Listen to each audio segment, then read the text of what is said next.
Jadi gini bro, lo tahu kan banyak orang beribadah dengan disiplin, tetapi tidak pernah menghadirkan hatinya dalam ibadah itu.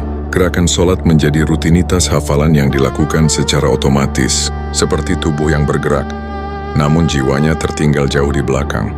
Mereka hafal bacaan, paham rukun, tahu tata cara, tetapi tidak mengetahui apa yang harus dicari di balik semua itu, tak memahami yang diucapkan, apalagi hikmah di balik tiap gerakan. Mereka memandang ibadah sebagai tugas yang harus diselesaikan, bukan pertemuan antara seorang hamba dan Tuhannya. Salatnya tidak menjadi ruang rindu pada Allah.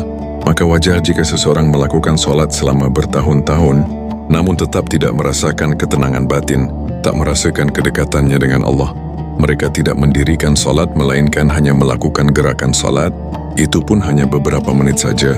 Mereka tidak pernah mendirikan salat di luar salat, melainkan hanya upaya mengugurkan kewajiban tanpa nilai berharga di hadapan Allah.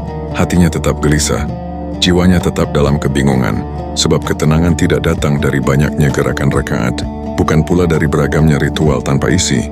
Ketenangan datang dari kehadiran hati, dasering kesadaran jiwa. Orang yang tidak membawa hatinya ke hadapan Allah hanya akan membawa tubuhnya ke dalam ritual, dan tubuh yang beribadah tanpa jiwa tidak pernah dapat menyingkap wajah ma'rifat, padahal Allah memintanya, wa nafsin wa ma sawaha, dan jiwa serta penyempurnaannya. Yang Allah lihat bukan seberapa sering lisan menyebut namanya, tetapi sejauh mana hati dan jiwanya benar-benar hadir bersamanya.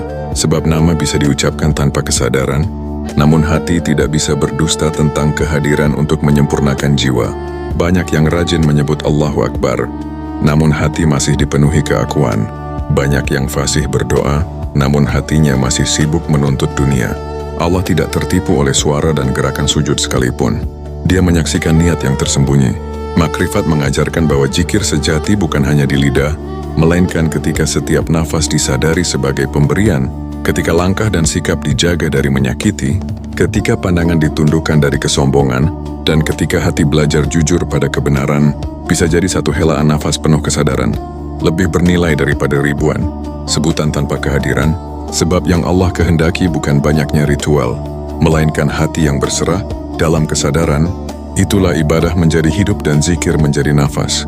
Dalam dialog bahkan diam pun berubah menjadi zikir, karena hati senantiasa hadir kepadanya. Saat manusia berhenti sibuk mencari validasi ego keluar, dan mulai menoleh merapikan batinnya, disitulah Allah melihat hambanya, bukan dari apa yang terdengar dan terlihat pada gerakannya, melainkan dari siapa yang hadir dalam getaran hatinya. Salamun alaikum bima sabartum.